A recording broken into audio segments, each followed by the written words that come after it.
السلام علیکم ناظرین، میں ہوں رضوان غلزئی، میرے ساتھ موجود ہیں اسد اللہ خان صاحب اور صدیق جان صاحب۔ ناظرین، پشاور میں ہم موجود ہیں اور جتنی بھی ہم نے گفتگو کی، جو مختلف ویڈیوز مختلف پلیٹ فارم سے اس سے پہلے ہم نے کی ہیں، اس کے اندر یہ چیز تو اس بات پر ہم متفق ہیں سب لوگ کہ ہر وہ چیز سہیل آفریدی کر رہے ہیں جو موجودہ ہائیبرڈ نظام کے لیے ان ایکسیپٹیبل ہیں، ناقابل قبول ہیں، چیلنجنگ ہیں۔ تو نتیجہ یہی چیزیں اس طرف ہی جا رہی ہیں کہ ایک ٹکراؤ ہوگا، تصادم ہوگا۔ تو اس ویڈیو کے اندر ذرا ہم تفصیل سے ڈسکس کریں گے کہ تصادم کی صورتحال میں اس کے کانسیکوینسز کیا ہوں گے، کس کو نقصان اٹھانا پڑے گا۔ ظاہر ہے یا تو ایک فریق حاوی ہو جائے گا، اگر صوبے کا جو موقف ہے وہ جیت گیا تو وفاقی حکومت، کیونکہ ہر وہ چیز وہ کر رہے ہیں جو موجودہ ہائیبرڈ نظام کی ایگزسٹنس کے لیے خطرہ ہے، تو اگر تو وہ اس میں پریویل کر گئے تو ہائیبرڈ نظام کا رہنا، مثلا عمران خان اگر رہا ہو جاتے ہیں تو ہائیبرڈ نظام کا رہنا ناممکن سا ہو جائے گا، جو کہ ہونا نہیں ہے، اس لیے وہ ناقابل قبول بات ہے۔ اسی طرح آپریشنز کا معاملہ ہے، دیگر معاملات ہیں جس کے اوپر سہیل آفریدی نہیں آگے بڑھ رہے اور ملاقات حکومت بھی نہیں کروا رہی، تو ایک وہ ڈیڈ لاک ہے، اور ڈیڈ لاک اب لیڈ کرتا نظر آ رہا ہے ایک تصادم کی طرف۔ تو تصادم اگر ہو گیا تو اس کے نتیجے میں پھر کون سی حکومت گھر جائے گی؟ ایک تاثر یہی ہے کہ وفاق چونکہ طاقتور ہے تو خیبر پختونخوا حکومت کو پھر سہیل آفریدی اگر نہیں چلیں گے سسٹم کے ساتھ تو پھر ان کو گھر جانا ہوگا، اگر وہ گھر چلے جائیں گے تو پھر کیا ہوگا؟ یہ چیز ذرا تفصیل سے اسد اللہ خان صاحب اور صدیق جان صاحب سے ڈسکس کرتے ہیں، جو ہم نے مختلف ملاقاتیں کی ہیں اور اس کے اندر جو اس وقت اسٹریٹجیز ہیں، جو پلاننگز ہیں جو ہو رہی ہیں دونوں اطراف سے، اس کی روشنی میں۔ تو اسد اللہ خان صاحب، یہ جو ہم نے پچھلا پورا بیک گراؤنڈ بھی کیا، ہر وہ چیز سہیل آفریدی کر رہے ہیں جو نظام کے لیے ان ایکسیپٹیبل ہے۔ جب ان ایکسیپٹیبل ہے تو اس کا مطلب ہے کہ ان کا یہاں پہ رہنا جو ہے وہ بڑا مشکل ہو جائے گا۔ اگر وہ مشکل ہو گیا یا وہ نہ رہے تو پھر کیا ہوگا؟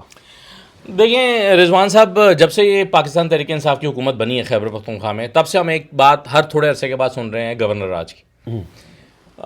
ہمیں یہ بھی پتہ ہے کہ علی امین گنڈا پور صاحب جو ہیں وہ کچھ عرصے کے بعد، کوئی سال کے اندر اندر وہ غیر مقبول ہو گئے، اور وہ اتنے غیر مقبول ہوئے کہ خود پاکستان تحریک انصاف کے کارکنوں نے انہیں ہٹانے کا مطالبہ کر دیا۔ صحیح ہے۔ کرپشن کی باتیں ہونے لگیں، علی امین گنڈا پور پر کافی قسم کی چارج شیٹ لگ گئی۔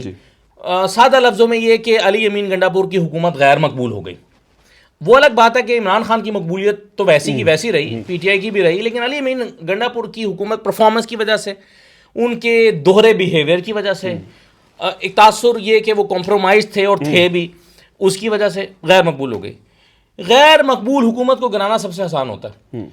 غیر مقبول ترین حکومت کو بھی کسی کے جرت نہیں ہو سکی کہ گورنر راج لگا کے گرا سکے۔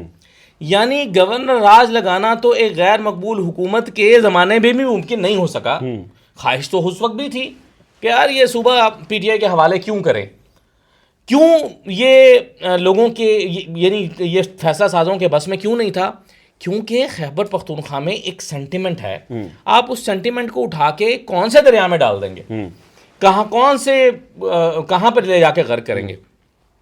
اور آج صورتحال 10 دن کے بعد بالکل مختلف چینج ہو گئی ہے۔ اس وقت پاکستان تحریک انصاف کے کارکنان اور عوام اتنے زیادہ چارجڈ ہیں، انکلوڈنگ لیڈرشپ بھی اور عوام بھی۔ اور پھر آپ اس عوام میں، ہم نے پچھلے ولاگ میں بھی ڈسکس کیا تھا کہ خیبر پختونخوا کا جو معاملہ ہے وہ تو الگ ہے، جو قبائلی علاقے ہیں وہاں کے لوگ تو ویسے ہی ایک پیش پر آ گئے ہیں پالیسی کی وجہ سے، یعنی وہ پی ٹی آئی کے مخالف بھی ہوں تو پالیسی کے وہ ساتھ کھڑے ہیں، وہ کہیں گے میں پی ٹی آئی کے خلاف ہوں مگر پی ٹی آئی کی قبائلی اضلاع کی پالیسی کے ساتھ۔ خیبر کا جرگہ اس کی عکاسی کرتا ہے، خیبر کا جرگہ عکاسی کرتا ہے۔ اس کے علاوہ ایک فضا بن گئی ہے پوری، یعنی ایک جرگہ تو چلیں ایک کمپوننٹ ہے، ایک یونٹ ہے، ایک فضا بن گئی ہے قبائلی۔ جب سے قبائلی ضلع کا نمائندہ وزیر اعلیٰ بنا ہے تو تب سے قبائلی اضلاع میں ایک فضا بن گئی ہے کہ یار یہ جو بات کر رہا ہے یہ ہماری بات کر رہا ہے۔ آپ دیکھیں نا، مثلا پی ٹی ایم کی بات کریں، پی ٹی ایم کا جو نیریٹو ہے وہ پارٹی کی سے بالاتر ہو کر ہے، یعنی اس کو تمام پارٹیاں سپورٹ کرتی ہیں،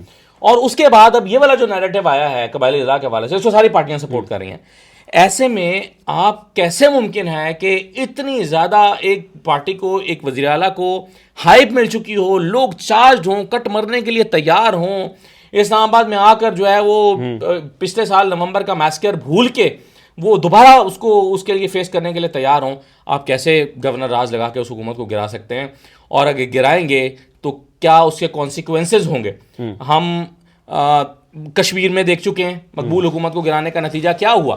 آپ نے ایک کھچڑی بنائی, اس کے بعد جو کمیٹی ہے وہ تھوڑے عرصے بعد احتجاج کرنے کے لیے آ جاتی ہے. کیونکہ انہیں لگتا ہے کہ ہماری نمائندہ حکومت نہیں ہے.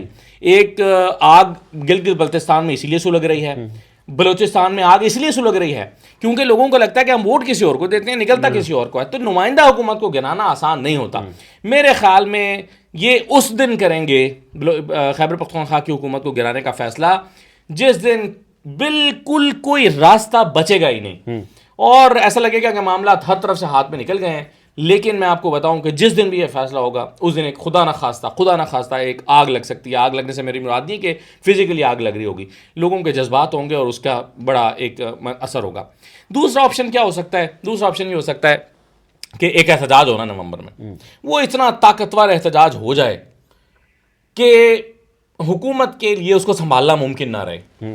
اگرچہ اس طرح کا احتجاج ابھی تک نہیں ہوا لیکن پلان اسی طرح کا احتجاج ہو رہا ہے کہ ایک عوام کا سمندر آ جائے, خیبر پختونخوا سے بھی آئے, سندھ سے بھی آئے, پنجاب سے بھی آئے, عوام کا ایک سمندر آ جائے, اور خدا نہ خواستہ پھر اسی طرح کا رسپانس آیا جس طرح کا پچھلے سال نومبر میں آیا تھا, تو شاید اس دفعہ لوگ گولیاں کھا کر گھروں کو نہ جائیں, اور اس کا نتیجہ جو ہے وہ ایک انقلاب کی صورت میں ہو سکتا ہے. انقلاب کیا ہوتا ہے کہ جس میں پھر حکومت کو گھر جانا پڑتا ہے, ساری حکومتوں کو گھر جانا پڑتا ہے, پھر خیبر پختونخوا کی بھی جائے گی, پھر وفاق کی بھی جائے گی, پھر خدا نہ خواستہ جمہوریت ہی ڈیریل ہو سکتی ہے.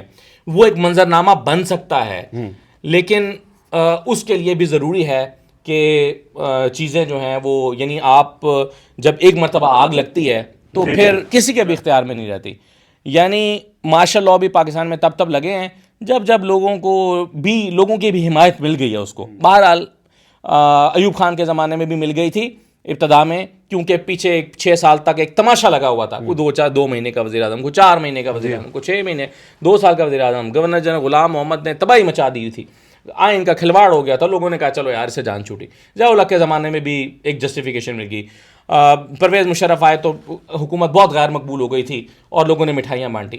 کیا آج لوگ مارشل لاء کو ویلکم کرنے کے لیے کھڑے ہیں؟ 1% بھی اس کا کوئی امکان نہیں ہے کہ یعنی پرویز مشرف اپنی حکومت کے آخری دنوں میں اتنا غیر مقبول نہیں تھا جو سینٹیمنٹ اس وقت جو ہے وہ ہے. تو کیسے آپ ویلکم کریں گے, کون ویلکم کرے گا؟ تو یہ بھی میرا خیال ہے کہ آپشن نہیں ہے. تو اور پھر اس ساری آخری بات میں یہ کرتا ہوں کہ اس ساری چیزوں کو سپورٹ کرتے ہیں عالمی حالات جو اس وقت ہمارے لیے بڑے کریٹیکل ہیں. میں اپنے ویلاگز میں آج کل پچھلے 4-5 دن سے ایک مسلسل بات کر رہا ہوں, اور وہ میں کہہ رہا ہوں کہ حکومت نے اپنے لیے اتنے محاذ کھول لیے ہیں داخلی اور خارجی سطح پر کہ بیک وقت اتنے محاذوں کو سنبھالا نہیں جا سکتا. یعنی آپ نے قبائلی اضلاع کا محاذ کھول لیا, آپ نے خیبر پختونخوا میں وزیر اعلیٰ کے خلاف محاذ کھول لیا, آپ نے سیاسی عدم استحکام کا محاذ کھولا ہوا ہے, آپ کی معیشت کا محاذ کھلا ہوا ہے, آپ کے سیکیورٹی کا, آپ نے ایسٹرن بارڈر پر آپ کو خطرات ہیں, ویسٹرن بارڈر پر خطرات ہیں, افغانستان کے ساتھ معاملات ہیں, پھر دہشت گردی کے معاملات, بلوچستان آپ سے سنبھل نہیں رہا. اتنے محاذوں پر نہیں بیک وقت کوئی حکومت لڑ سکتی, اور لڑ بھی رہی ہو تو زیادہ آسانی لڑ سکتی. اور پھر آپ دیکھیے کہا جاتا ہے کہ انڈیا نے پاکستان پر حملہ کرنا ہی کرنا ہے, اللہ کرے کہ ایسا نہ ہو, لیکن عالمی ماہرین جو جنگوں کے ماہرین ہیں وہ یہ کہتے ہیں کہ انڈیا خاموش تو بیٹھا ہے لیکن ہاتھ پہ ہاتھ دھرے نہیں بیٹھا ہے. اس نے اپنی ہزیمت کا بدلہ لینا ہے اور وہ اپنے جو گیپس ہیں اس کو فل کر رہا ہے. تو اگر وہ دوبارہ آتا ہے تو اس پہ پھر سوال ہیں کہ کیا امریکہ کی سپورٹ پاکستان کے ساتھ ویسے ہی رہے گی, کیونکہ ابھی افغانستان کے معاملے میں امریکہ نے ہاتھ کھڑے کر دیے اور کہا کہ یار تمہارا مسئلہ خود جا کے لڑو, میں اور بھی کاموں میں مصروف ہوں. پھر ان کی کچھ ایسی ڈیمانڈز ہیں جو پاکستان کو پوری کرنی پڑیں گی, نہ کی تو پھر وہ معاملہ, تو پھر امریکہ کیا پاکستان کے ساتھ ویسے ہی کھڑا ہوگا؟ پھر کیا انڈیا کے ساتھ جنگ بندی کرائے گا؟ اور کیا انڈیا کو اس دفعہ نہیں پتا ہوگا کہ امریکہ نے جنگ بندی کرائی تو کیا ہوگا, یا امریکہ کودا تو کیا ہوگا؟ کیا انڈیا دوبارہ بات مان لے گا امریکہ کی, اور کیا امریکہ دوبارہ سے انٹروین کرے گا اسی طرح سے, یا اس کے اس وقت مفادات بدل چکے ہوں گے؟ تو مجھے لگتا ہے کہ عالمی حالات جو ہے نا, اور پھر کیا امریکہ کا اعتماد پاکستان یعنی پاکستانی حکومت کو, آج پاکستانی حکومت کے ساتھ صرف ایک پلس پوائنٹ ہے اس کے کہ جی ڈونلڈ ٹرمپ ہمارے ساتھ کھڑا, بس. انٹرنلی بھی نہیں ہے, ایکسٹرنلی بھی کہیں اس کے ساتھ, بس یہ کہ امریکہ کے, اور امریکہ عارضی مفادات کے لیے کھڑا ہوا ہے. کیا یہ مفادات اس سے ابراہم ایکارڈ کے بعد بھی موجود رہتے ہیں, اور کیا 1-2 مہینے کے بعد بھی رہتے ہیں؟ تو یہ ایک ایسا لاوا پک رہا ہے جو کسی نہ کسی دن پھٹنا ہے. کیا موجودہ جو سیاسی حالات ہیں اس کے ہوتے ہوئے یہ گورنمنٹ سسٹین کر سکتی ہے اگر وہ لاوا پھٹ جاتا ہے تو؟ اور اگر خدا نخواستہ انڈیا جو ہے وہ پاکستان کے اوپر اٹیک کرتا ہے اور وہ عالمی حمایت نہیں ملتی تو کیا ہوگا؟ اور پاکستان کے اندر سے بھی وہ حمایت جو مئی میں ملی تھی اس طرح کی حمایت دوبارہ ملے گی، کیونکہ اس وقت لوگوں کی ایکسپیکٹیشن یہ تھی کہ ہم مشکل وقت میں اپنے اداروں کے ساتھ کھڑے ہوتے ہیں، پاکستان کے لیے لوگ کھڑے ہوئے تھے اور پاکستان کے ساتھ کھڑے ہوئے تھے.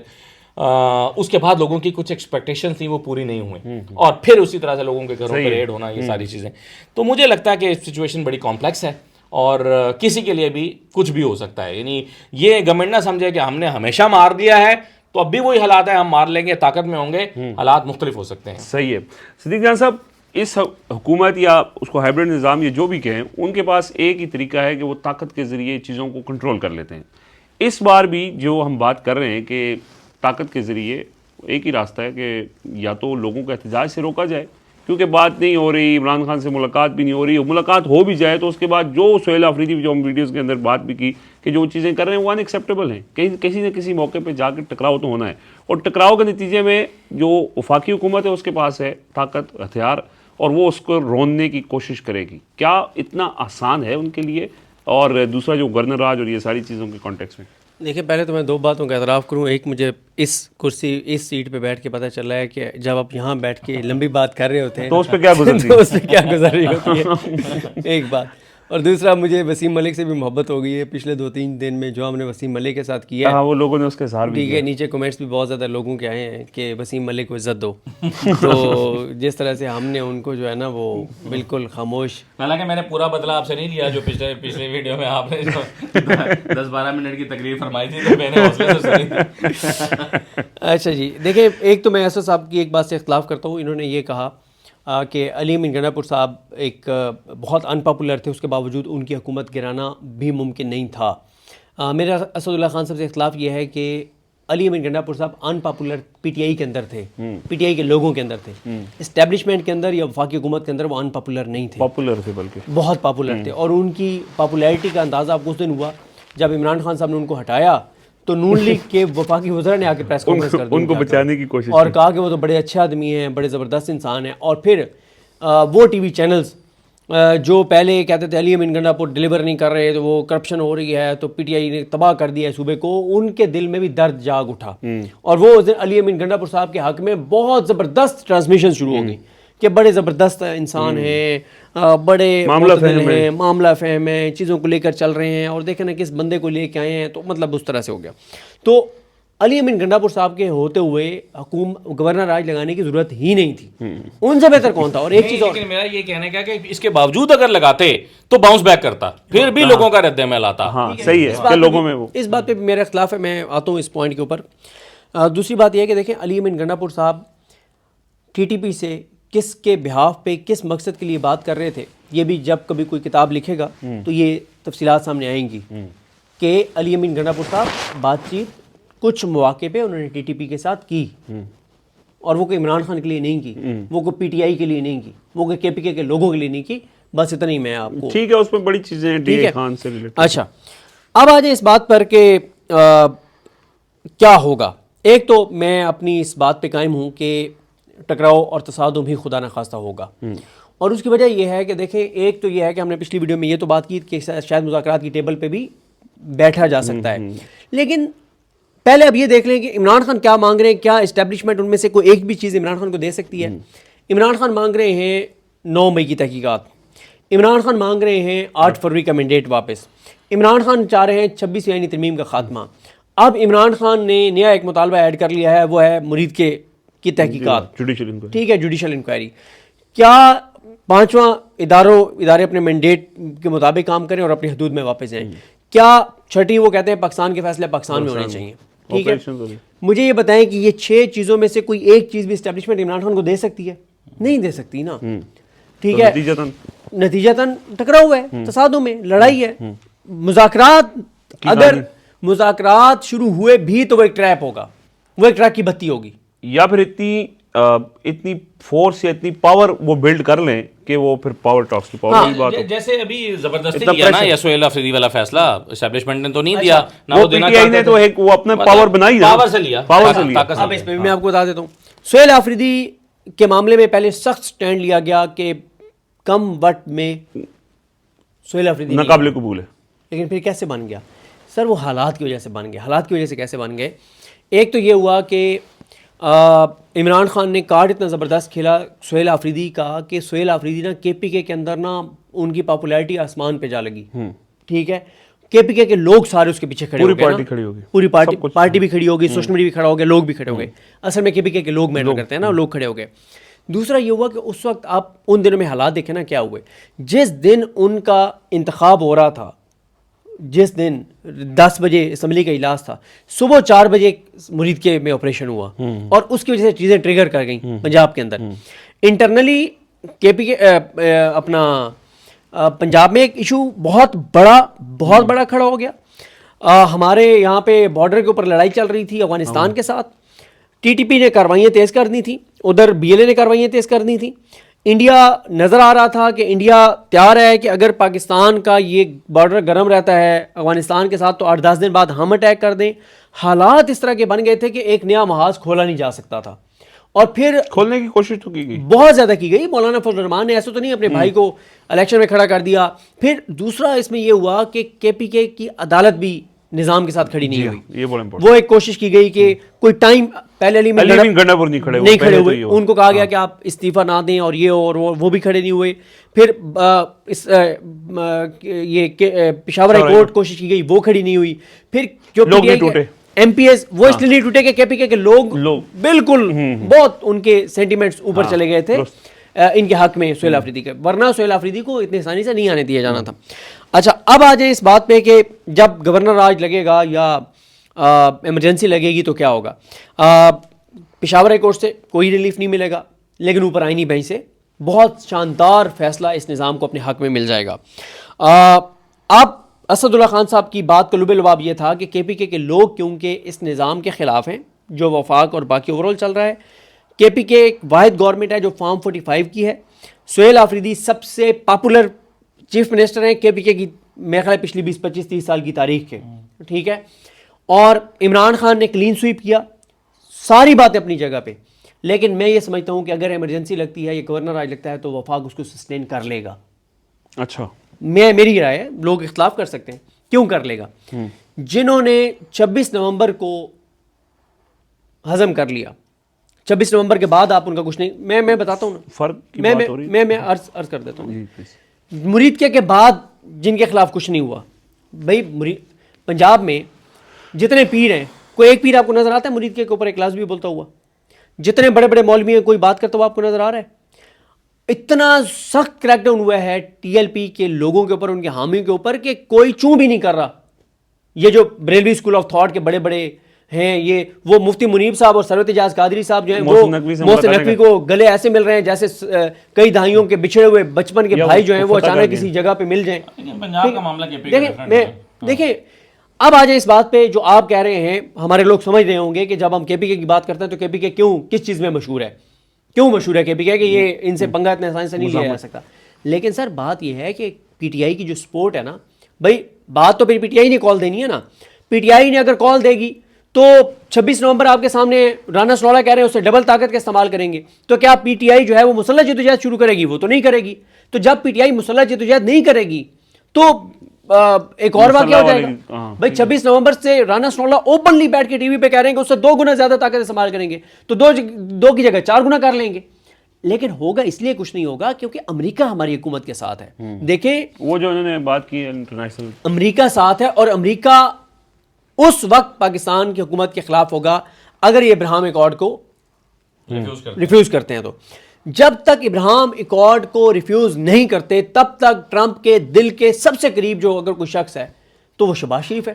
آپ نے دیکھا نہیں اس نے کیسے شہباز شریف کو کہا کہ آپ آئیں ذرا, جو بند کمروں میں آپ میری وہ کر رہے تھے, وہ خوشامد وہ ذرا یہاں پہ, اور پورے پاکستانی قوم کا سر شرم سے جھک گیا کہ یار کون بندہ ہے. سو ابراہیم ایکارڈ کا مطلب اسرائیل کو تسلیم کرنے تو یہ ہو جائے گی, ہو جائے گا, یہ بھی ہو جائے گا. سر یار میں آپ کو بتاؤں, میں جب لوگوں سے بات کرتا ہوں نا وہ کیا کہتے ہیں, وہ یہی بات کرتے ہیں, وہ کہتے ہیں مرید کے کو دیکھو, 26 نومبر کو دیکھو. وہ کہتے ہیں عمران خان کو جب گولی لگی کتنے لوگ نکلے پاکستان میں. سر وہ اس بات پہ کانفیڈنٹ ہیں کہ کچھ بھی نہیں ہوگا. آپ اس وہ کیا کہتے ہیں, وہ کہتے ہیں اچھا ابراہیم ایکارڈ کو تسلیم ہم نے کرنا ہے, ٹھیک ہے, اسرائیل کو تسلیم کرنے, ابراہیم ایکارڈ پہ ہم نے دستخط کرنے ہیں. تو سب سے زیادہ کون نہیں اس پہ آ رہا تھا, بھائی ٹی ایل پی نہیں آ رہی تھی نا کہ یہ خطرہ تھا کہ یہ نہیں مانیں گے, تو وہ میں نے ان کے ساتھ جو کچھ ہوا میں نے تو نہیں ہوئے, لیکن جو ان کو تو کریش کر دیا گیا. مولانا جو بڑی تقریر کر رہے تھے, یہ کہاں پہ انہوں نے تقریر کی جس میں انہوں نے کہا ٹرمپ کے خلاف بات کی؟ نہیں, ڈی آئی خان میں تو انہوں نے کوئی ایسی بات نہیں کی, لگتا ہے کوئی پیغام پہنچ گیا تھا. ڈی آئی خان میں وہ تقریر نہیں تھی جو انہوں نے کہیں اور مفتی وہ ڈی آئی خان میں ہی ہو رہی تھی, ڈی آئی خان میں, اچھا ہاں ڈی آئی خان میں بکھر میں جو انہوں نے کی وہ پھر بڑی ہومیوپیتھک سی تھی نا, بڑی اچھے بچے والی تھی. مولانا فضل الرحمان مجھے بتائیں نا, مولانا فضل الرحمان بڑی بڑی بھڑکے مار رہے تھے ٹرمپ خان اور یہ وہ, مطلب ٹرمپ کو وہ آڑے ہاتھوں لے رہے تھے, امریکہ کو آڑے ہاتھوں لے رہے تھے. اچھا امریکہ نے جو اربوں ڈالر اسرائیل کو دیے ہیں یا غزہ میں جو مسلمانوں کا قتل عام کروایا ہے, وہ کوئی اکتوبر میں تو نہیں کروایا نا, اکتوبر میں تو نہیں کروایا نا سر, پچھلے 2-2.5 سال سے امریکہ کروا رہا ہے, اور ٹرمپ کو بھی تو اتنا عرصہ ہو گیا نا آئے ہوئے, اور ٹرمپ پہلے دن سے سپورٹ کر رہے ہیں اسرائیل کو. لیکن وہی مولانا جو ہے وہ پاکستان میں جو امریکہ کا سفیر ہے اس سے ملاقاتیں بھی اپنے گھر پہ کرتے ہیں, اور امریکی سفیر ان کو دعوت دے کے جاتے ہیں, اور یہ امریکی ایمبیسی میں بھی اپنے سارے مولویوں کو لے کے وہاں پہ پہنچ جاتے ہیں. تو بھائی نہ جاتے نا آپ امریکی ایمبیسی میں, آپ کیوں گئے امریکی ایمبیسی میں؟ ایک بندے کو میں قاتل سمجھتا ہوں مسلمانوں کا, میں کیسے اس کے در پہ چل کے جا سکتا ہوں سر؟ میں کیسے اس سے مل سکتا ہوں؟ وہ تو وہاں پہ ان کے ایمبیسی میں چل کے گئے ہیں. تو کہا یہ جاتا ہے کہ سر مولانا صاحب بھی آن بورڈ ہیں تھوڑا سا. اور ایک ایسی آپ کو بات کر رہا ہوں جس پہ آپ بڑے حیران ہوں گے. اسد اللہ خان صاحب نے ایک بات کی تھی اپنے ایک ولاگ میں, جس میں انہوں نے کہا تھا کہ جماعت اسلامی جب آئی تھی یہاں پہ بجلی کے بلوں پہ, انہوں نے یہ کہا تھا کہ یہ لائی گئی ہے. کیوں؟ اس وقت معاملات کیا ہوئے تھے؟ معاملات یہ ہوئے تھے کہ لوگوں کے اندر نا چیزیں بلاوا پھٹنے والا تھا بجلی کے بلوں کے اوپر, اور واقعات ایسے ہوئے کہ خودکشیاں ہونے لگ گئی تھی, اور لوگوں کے اندر ایسے لگا کہ ابھی چیزیں ٹریگر کر جائیں گی, اور لوگ نیپال اور سری لنکا کی طرح نکل پڑیں گے, بنگلہ دیش کی طرح نکل پڑیں گے. تو کیا کیا گیا؟ جماعت اسلامی کو لا کے بٹھایا گیا, ان کی کوریج کروائی گئی, اور لوگوں کا کتھارسس ہو گیا کہ یار کوئی تو ہماری بات کر رہا ہے نا, یہ مسئلہ حل کر آگے اٹھیں گے, ہمارا مسئلہ حل ہو جائے گا. لوگوں کو لگا سر ایک مسجد گرائی گئی یہ یہاں پہ اسلام آباد مری روڈ پہ. پھر کیا ہوا؟ مولانا فضل الرحمان کے لوگ آ گئے, ایسی کی تیسی کر دیں گے. کیا وہ مسجد بن گئی ہے؟ ابھی تک تو نہیں بنی نا. لیکن مولانا نے کیا کیا کہ مولانا نے وہ ٹھنڈا ہو کر دیا. مولانا صاحب کا معذرت کے ساتھ مولانا کا اس وقت کردار اس موجودہ سسٹم میں جیب کترے کے ساتھی والا ہے. وہ جیب کترے کا ساتھی کیا کرتا ہے؟ جیب کترا جب پکڑا جاتا ہے نا اور لوگ اس کو مار رہے ہوتے ہیں, جیب کترے کا دوست آتا ہے, وہ لوگوں کو پیچھے ہٹاتا ہے, اور ایسا لگتا ہے کہ سب سے بڑا جیب کترے کا دشمن یہ ہے. وہ گالیاں دیتا ہے, وہ کہتا ہے ہٹ جاؤ سارے, اس کو وہ پکڑتا ہے, اس کو 2-4 تھپڑ مارتا ہے اور کہتا ہے ہٹ جاؤ, اس کو میں نہیں چھوڑوں گا, اس کو میں پولیس کے حوالے کر کے آؤں گا, اور وہ اس کو اس موب میں سے نکال کے لے جاتا ہے. مولانا فضل الرحمان کا کردار جیب کترے کے دوست والا ہے, جو جیب کترے کو ہر جگہ آ کے نکالتا ہے. 26 میں کیا کیا انہوں نے کہا ایک شک میں نے ڈلوائی ہے اسلام کے لیے, بڑی ضروری ہے. اور ڈی اے خان میں مفتی محمود کانفرنس میں کہتے ہیں کہ 1973 میں اسلامی نظریاتی کونسل بنی, 1973 سے لے کے آج کے دن تک, جس دن مفتی محمود کانفرنس میں وہ تقریر کر رہے تھے 17 آئی تھنک اکتوبر تھا, کہتے ہیں آج کے دن تک اسلامی نظریاتی کونسل نے جتنی ریکمنڈیشنز دی ہیں اسلام کے مطابق قوانین بنانے کی, ایک بھی قانون نہیں بنا. اچھا تو جب آپ پی ڈی ایم کی حکومت میں شامل ہو رہے تھے, آپ یہ شرط رکھتے نا کہ میں اس وقت حکومت میں شامل ہوں گا جب آپ ساری سفارشات کو آپ وہ کریں گے. آپ 26 یعنی ترمیم پہ تو حکومت پھنسی ہوئی تھی, آپ کے بغیر کروا نہیں سکتی تھی. آپ کہتے کہ بھائی میں تیار ہوں, اس کے بدلے میں 50 یہ قوانین ریکمینڈ کیے ہیں اسلامی نظریاتی کونسل نے, میرے لیے سب سے پہلے میرا دین ہے, اسلام ہے, یہ 10 کم از کم آپ قانون بنا دینا, میں غیر مشروط آپ کو دینے کے لیے تیار ہوں. ٹھیک ہے. تو سر بات یہ ہے کہ مولانا فضل الرحمان سمیت سارے مینیجڈ ہیں, لہٰذا معذرت کے ساتھ مجھے پتہ ہے لوگ بھی مجھے بہت برا بھلا کہیں گے, لیکن میری ایک رائے ہے, اگر گورنر رائے لگتا ہے ایمرجنسی لگتی ہے تو اس کو سسٹین کر لیا جائے گا, اور اس کی وجہ ہے کہ امریکہ پاکستان کی حکومت کے ساتھ ہے. اگر امریکہ دنیا کا سب سے بڑا جو غنڈہ ہے, جو سب سے بڑا دہشت گرد ہے, جو سب سے بڑا اس وقت بدماش ہے, اگر وہ پاکستان کی حکومت کے ساتھ ہے تو آپ انٹرنلی کیا کر سکتے ہیں؟ اب کچھ عمران خان کے دور میں پرندہ بھی یہاں پہ کچھ ہوتا تھا تو پوری دنیا سے شروع ہو جاتا ہے کہ جی پرندوں کے حقوق کی پامالی ہو رہی ہے, اور کسی بندے کے ساتھ کچھ ہوتا تھا انسانی حقوق کی پامالی ہو رہی ہے. ایک ہاتھی تھا جو بہت اچھا ہوا, ہمارا دوست عمر انعام اس میں بڑا انوالو تھا, ایک ہاتھی یہاں سے گیا, کاون ہاتھی, ٹھیک ہے, وہ گیا یہاں پہ, پوری دنیا میں رولا پڑ گیا, فنڈنگ ہوئی کہ ایک ہاتھی ہے پاکستان میں بری حالت میں اور اس کو لے کے آنا ہے, اور یہاں سے وہ پورا ایک جہاز آیا اور وہ جہاز یہاں سے لے کے گیا, اس ہاتھی کو اور پوری دنیا میں اس کی کوریج ہوئی. اس وقت تو ایک ہاتھی چڑیا گھر میں برے حالات میں تھا تو پوری دنیا میں شور مچ گیا تھا. یہاں پہ اتنے بڑے بڑے واقعات ہیں کچھ بھی نہیں ہوئے. وجہ ہے کہ پاکستان کی حکومت کو امریکہ کی سپورٹ حاصل ہے, لہٰذا کچھ بھی ہوگا تو یہ سسٹین کر لیں گے. اس کی وجہ صرف یہ ہے کہ امریکہ ساتھ ہے اور پی ٹی آئی مسلح جدوجہد نہیں کر رہی, جو کہ ان کو کرنی بھی نہیں چاہیے, ظاہر ہے. صرف آخر میں ایک دو جملے صرف یہ کہنا چاہتا ہوں کہ اب صدیق جان صاحب کا مکمل ظاہر ہے انہوں نے کنکلوڈ بھی اسی بات پہ کیا کہ امریکہ ساتھ ہے, کچھ بھی نہیں ہو سکتا, اور اس وقت جو مقتدرہ ہے اس کا مکمل کنٹرول ہے ہر چیز کے اوپر, تو کچھ بھی نہیں ہو سکتا. مرید کے کی انہوں نے مثال دی. لیکن دیکھیں پاکستان کی تاریخ میں اگر آپ جھانک کے دیکھیں نا تو مارچ 1971 تک ساری چیزیں اسٹیبلشمنٹ کے کنٹرول میں تھیں, لیکن 8 مہینے کے بعد دسمبر 1971 میں چیزیں کنٹرول سے باہر ہو گئی تھیں. فروری 2007 تک تمام چیزیں پرویز مشرف کے کنٹرول میں تھیں. مارچ شروع ہوتا ہے, 9 مارچ آتا ہے, وہاں سے گڑبڑ شروع ہوتی ہے, اور اس کے بعد ایک سال کے اندر ساری چیزیں 8-10 مہینے کے اندر ساری چیزیں پرویز مشرف کے کنٹرول میں نہیں رہی تھیں, اور ان کے ہاتھ سے معاملات پھسل گئے تھے. آپ بالکل صدیق جان کی آرگومنٹ کو میں یہاں لے کر آتا ہوں کہ انٹرنیشنل حالات تبدیل ہو گئے ہوں گے. جیسے ضیاء الحق صاحب جو ہیں 1987 تک ضیاء الحق صاحب بالکل ٹھیک چل رہے تھے, ایسے ساری چیزیں کنٹرول میں تھیں, 10 سال سے چل رہے تھے, اور اچانک سے پھر جو ہے وہ حالات تبدیل ہوئے. تو امریکہ کی پریفرنسز کب تبدیل ہو جائیں کچھ کہا نہیں جا سکتا, اور اس کے آثار موجود ہیں. یعنی آج امریکہ کی حکومت کی تائید حاصل ہے, ضروری نہیں ہے 4 مہینے بعد بھی حاصل رہے گی. اور ڈونلڈ ٹرمپ کو ہم جانتے ہیں ان کا مزاج کس طرح کا ہے. تو ایک ہی نقطے پر اگر یہ حکومت کھڑی ہوئی ہے, صرف ایک نقطے پر, باقی کوئی چیز آپ کے فیور میں نہیں ہے, کوئی چیز آپ کے ساتھ نہیں ہے. آپ 25 محاذوں پر لڑ رہے ہیں کیونکہ ایک بندہ آپ کے ساتھ کھڑا ہے, تو اگر وہ ایک بندہ پیچھے ہٹا تو باقی محاذ تو کوئی آپ کے ساتھ ہے ہی نہیں, تو ریت کی دیوار ہے پھر. تو یہ میرا پوائنٹ ہے. اربوں ڈالر کی وہ فگرز میں فرق آ گیا IMF والے معاملے میں. شہباز شریف ادھر ٹرمپ کی خوشامد کرتے ہیں اور IMF کا ہمیں پروگرام مل جاتا ہے. سر آپ کی ہر چیز اس وقت اس چیز پہ کھڑی ہے, اور اسد صاحب کی بات سے میں اتفاق. کب تک سر عمران خان کیا ٹرمپ کیا کہے گا کہ شہباز شریف کو ہٹا کے عمران خان کو آنے دیں؟ وہ کرپٹو میں انویسٹ کرے گا, وہ شہباز شریف ایسی خوشامد کرے گا, وہ اسرائیل کو تسلیم کرے گا, وہ ٹرمپ کو نوبل پرائز کے لیے نامزد کرے گا, وہ ٹرمپ کو مائنز اینڈ منرلز دے گا پاکستان کے, ٹھیک ہے, وہ افغانستان کے حوالے سے وہ پالیسی ٹو کرے گا جو امریکہ کی ہوگی. تو سر امریکہ کو ٹرمپ کو عمران خان افورڈ نہیں ہے, اور کیونکہ وہ نہیں ہے تو ان کا کام چلتا رہے گا. چہ جائے کہ یہ ہیں ایسے ان کے ایک ایسے یہ مطلب, اب میں وہ لفظ مجھے مناسب نہیں مل رہا, یعنی بدقسمت کہہ دیتا ہوں, کوئی سخت لفظ استعمال نہیں کرتا. یہ ایسے ان کے نصیب ہیں کہ یہ جس کے ساتھ لگتے ہیں نا تو اس کو ڈسکریڈٹ کر دیتے ہیں. حالات یہ ہیں کہ یہ ٹرمپ کے ساتھ لگے ہیں تو اب ٹرمپ کے خلاف بھی ادھر احتجاج شروع ہو گیا امریکہ. سونے کو صاحب کی ویسے ایک نظم ہے, اس کا آخری جو مصرے ہیں میں بھول نہیں رہا, تو صرف 2-3 میں جتنی میرے ذہن میں آ رہی ہیں, یہ جو ورلڈ آرڈر کی تم نے بساط نو بچھائی ہے, یہاں پر سبھی مورے ہیں, کھلاڑی بس امریکہ ہے کہ جو ہر چال چلتا ہے.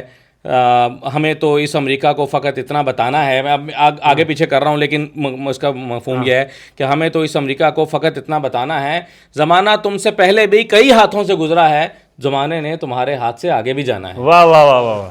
اس کے بعد مزید گفتگو کی گنجائش تھی. بہت شکریہ جی اسد اللہ خان صاحب, صدیق جان صاحب, اجازت دیجیے, اللہ حافظ.